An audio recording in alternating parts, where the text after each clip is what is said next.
Jai Hind students. Today's topic is limiting reagent.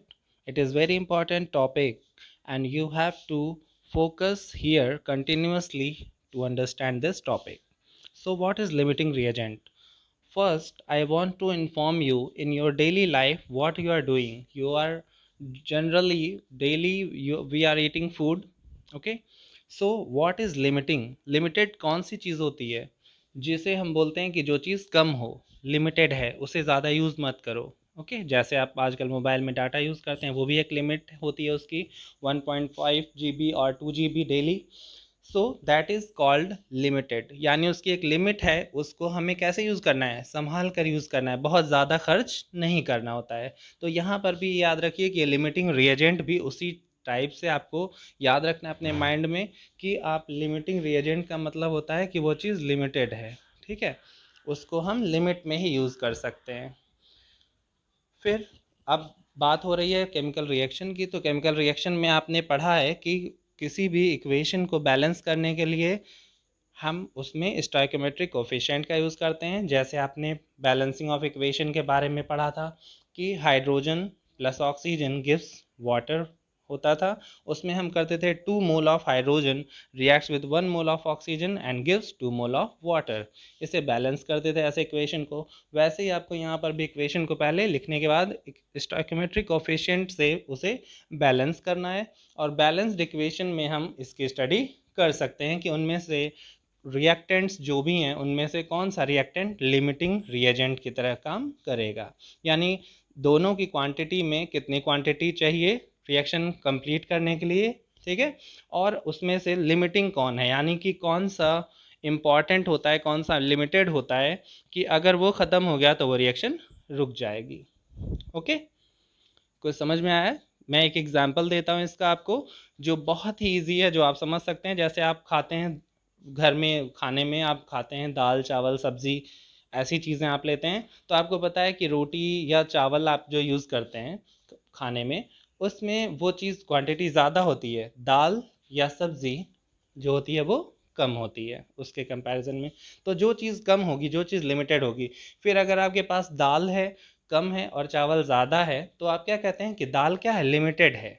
ठीक है, limited होने की वजह से जब दाल आपकी ख़त्म हो जाएगी, चावल के साथ आप अगर खाते जा रहे हैं और चावल रह गया और दाल ख़त्म हो गई, तो दाल क्या है, दाल लिमिटेड हुई और चावल ज़्यादा है, एक्सेस है। ठीक है, ज़्यादा अमाउंट में था तो चावल बच जाएगा। कभी कभी आपका पेट भर जाता है तो आप उसे फेंक देते हैं, या फिर आप कहते हैं कि हम उसे यूटिलाइज़ करना चाहते हैं और खाना चाहते हैं, तो हमें दाल की और ज़्यादा ज़रूरत है, यानी कि दाल का अमाउंट ज़्यादा चाहिए आपको। तो यहाँ पर लिमिटेड कौन हुआ, लिमिटेड दाल हुई, या सब्ज़ी अगर खा रहे हैं आप तो सब्ज़ी हुई। ओके ओके, अब केमिस्ट्री में आ जाते हैं। अब आपको ये कॉन्सेप्ट याद रखना है ऐसे ही। In a balanced chemical equation reactants are fixed to produce product. ठीक है, यानी कि जब हम रिएक्शन लिखते हैं तो हमें पता है कि रिएक्टेंट्स फिक्स रेशियो में कि कितने मोल ए चाहिए और कितने मोल उसके साथ बी अटैच होगा, तभी ए और बी कंबाइन होकर प्रोडक्ट फॉर्म करेंगे। But sometimes any reactant can be insufficient amount that limits the production of product. यानी ए और बी, सपोज आपका एक इक्वेशन है A plus B gives C.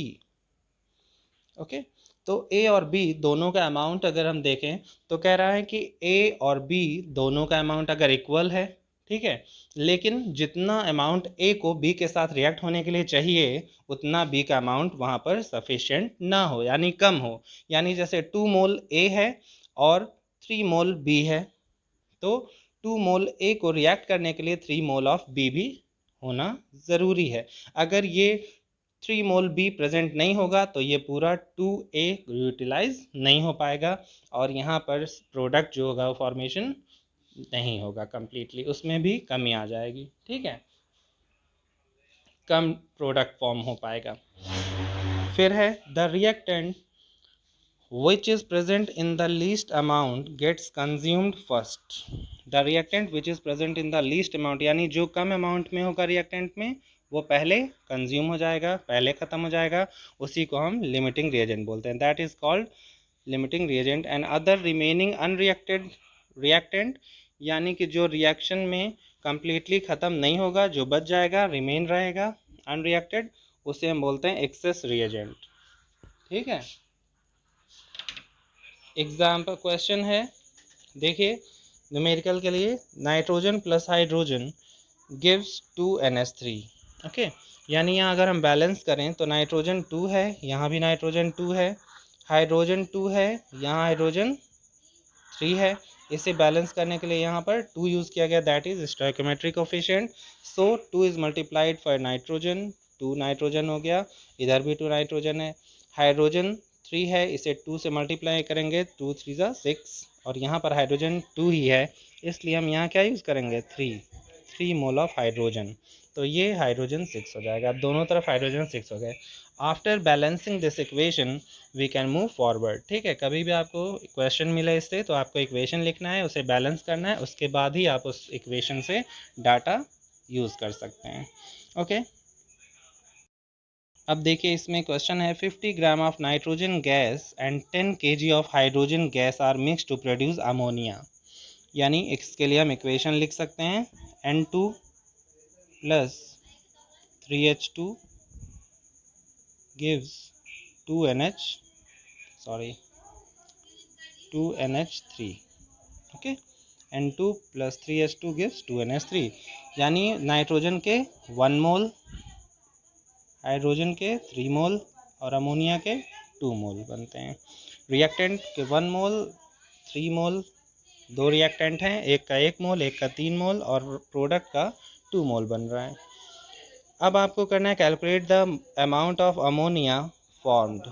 Calculate the amount of ammonia formed, यानी ammonia कितना बन रहा है। इसे कैलकुलेट करेंगे कैसे, इसमें हमें दो चीज़ें बताई गई हैं, इसमें 50 kg 10 kg और अमोनिया आपको नहीं पता है, तो ये 50 kg 10 kg है। अब आपको करना identify the limiting reagent in the production of ammonia in this situation, यानी इस कंडीशन में अब आपको पता लगाना है कि लिमिटिंग रिएजेंट कौन है। ठीक है, तो ऐसे आप देखते हैं तो आपको लगता है कि ये नाइट्रोजन 1 मोल है और हाइड्रोजन 3 मोल है, तो यानी कि जो कम होगा, नाइट्रोजन कम है हाइड्रोजन ज़्यादा है, तो लिमिटिंग नाइट्रोजन होना चाहिए, लेकिन ऐसा सही नहीं है, ऐसे हमें नहीं सोचना है। हमें ये देखना है कि ज़्यादा किस चीज़ की ज़रूरत पड़ रही है। जैसे मैंने आपको बताया था कि जितना राइस आपके पास, दाल आपको उतनी ज़्यादा चाहिए, है ना। तो जो चीज़ ज़्यादा यूज़ हो रही है यानी कि उस चीज़ की कमी पड़ती है, तभी वो ज़्यादा यूज़ हो रही है, ऐसे सोचना है। ठीक है, तो अभी हम बात करेंगे यहाँ कैलकुलेशन से, तो ये आ जाएगा। अब हम बात करते हैं मोल्स ऑफ नाइट्रोजन कैलकुलेट करेंगे। मोल्स ऑफ नाइट्रोजन में 50 kg को हम अगर ग्राम में कन्वर्ट करें तो ये हो जाएगा 50,000 gram. So it is written 50,000 divided by 28। Nitrogen का मास अगर आप देखें तो एक नाइट्रोजन का मास होता है 14, 2 नाइट्रोजन है तो इसे हम लिखेंगे 28। तो आपको मोल का फार्मूला पता है, मोल का फार्मूला था N=W/m। W means weight in gram, that is 50,000, and mass of nitrogen is 28. Okay, so it is 1786 mole nitrogen के कितने आ गए, 1786। ऐसे ही हाइड्रोजन के लिए करेंगे, मोल of hydrogen. So mole of hydrogen में 10 किलोग्राम है, इसे ग्राम में कन्वर्ट करेंगे, इट विल बी 10,000 होगा। और हाइड्रोजन का आपको पता है H2 होता है, H2 यानी हाइड्रोजन का मास 1 है, 2 हाइड्रोजन है तो 2 होगा, तो 10,000 divided by 2 according to formula N=W/m। Molar mass of hydrogen gas will be 2, तो यहाँ आ जाएगा 10,000 बाई 2 इज़ 5,000। अब इस इक्वेशन से हमें पता चलता है, ये इन्फॉर्मेशन हमें मिल चुकी है कि 1 मोल नाइट्रोजन, ओके यहाँ लिखा हुआ देखिए, 1 mole nitrogen require 3 mole of hydrogen, 1 mole nitrogen require 3 mole of hydrogen. So we can conclude that mole of nitrogen हम निकाल चुके हैं, तो यानी 1786 nitrogen required how much hydrogen, 3 times of that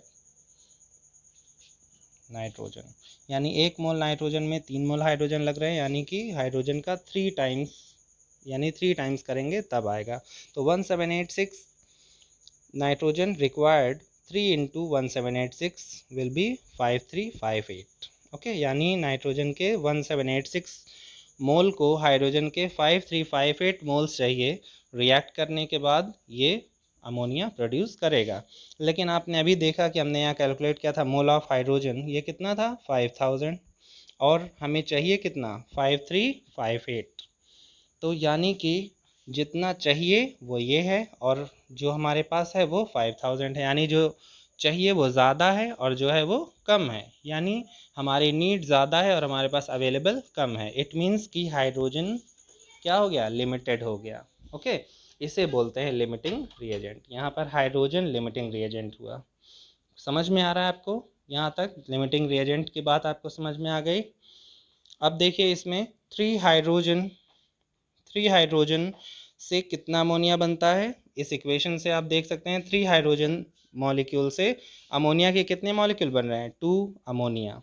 okay, so we can write कि अब हमें चाहिए था 5358 लेकिन हमारे पास 5000 ही हाइड्रोजन अवेलेबल है, तो हम लिखेंगे 5000 हाइड्रोजन से कितना अमोनिया मिल रहा है हमें। तो हम क्या करेंगे, 2 into 5000 divided by 3। Okay, 2 into 5000 will be equal to 10,000 हो जाएगा डिवाइडेड बाई 3, तो ये होगा 3300 ग्राम, यानी 3300 ग्राम। और अगर हम किलोग्राम में लिखें इसे तो 3.3 किलोग्राम भी लिख सकते हैं। Okay, 3.3 kilogram. अब देखिए इधर हम बात कर रहे थे 1 मोल अमोनिया का। अगर हम 1 मोल अमोनिया को कन्वर्ट करें तो आपको पता है अमोनिया का मास क्या होगा, NH3, यानी नाइट्रोजन का मास होता है 14, हाइड्रोजन का 3 इंटू 1 हो जाएगा, यानी 1 होता है हाइड्रोजन का। तो यहाँ टोटल 17 ग्राम। 1 मोल अमोनिया का वेट कितना है, 17 ग्राम। तो 3.3 या 3300 मोल अमोनिया का ग्राम में हम कन्वर्ट करें तो क्या आएगा, 17 into 3300, that will be equal to 56100 gram. और अगर इस ग्राम को हम किलोग्राम में कन्वर्ट करें तो वो होगा 56.1 किलोग्राम। तो 56.1 किलोग्राम ये अमाउंट है अमोनिया का जो यहाँ पर फॉर्म होगा। ये पूछा गया था क्वेश्चन में कि इसमें लिमिटिंग रिएजेंट कौन है, तो लिमिटिंग रिएजेंट आ गया हमारा हाइड्रोजन। इस पर फोकस करिएगा जब आप कॉपी में लिख रहे हैं कि हमें चाहिए था 5358 हाइड्रोजन लेकिन हमारे पास 5000 ही हाइड्रोजन अवेलेबल था। इट मीन्स कि ज़रूरत जितने की थी उससे कम था और जो ज़रूरत से कम हो उसे हम बोलते हैं लिमिटिंग रिएजेंट। ये हो गया हाइड्रोजन। दूसरा है कि अब हम लिमिटिंग रिएजेंट होने के बाद भी हाइड्रोजन, जितना हाइड्रोजन है उतना यूटिलाइज हो जाएगा और जो नाइट्रोजन बचेगा वो एक्सेस में माना जाएगा। तो अब हम बात करें कि जब ये रिएक्शन होगी तो रिएक्शन तो कंप्लीट होगी, ठीक है, पूरा अमोनिया जितना बनना चाहिए उतना नहीं बना, कम बना होगा। तो यहाँ बात कर रहे थे कि कितना अमोनिया बना होगा इस कंडीशन में, ये लिखा हुआ था इन दिस सिचुएशन। तो हमने कैलकुलेट किया कि 3300 मोल अमोनिया का वेट कितना होगा, ठीक है, यानी ग्राम में। हमने इसको कन्वर्ट किया ग्राम में या किलोग्राम में, हम इसका आंसर दे सकते हैं। ओके, सो समझ में आ गया आपको। अब आप इसकी प्रैक्टिस कर लीजिए, एक बार और रिपीट कर लीजिएगा अभी वीडियो, और इसे ध्यान से कॉपी में लिख लीजिए समझ के, और फिर इससे रिलेटेड क्वेश्चंस को प्रैक्टिस करिए। मैं नेक्स्ट लेक्चर में आपको फिर इससे रिलेटेड क्वेश्चंस दूंगा जो आपको सॉल्व करना है। अगर आपके पास बुक है तो आप बुक का यूज़ करें और कोशिश करिए सॉल्व करने की, अदरवाइज़ मैं आपको क्वेश्चंस प्रोवाइड करूंगा इस पर प्रैक्टिस के लिए। Okay, thank you.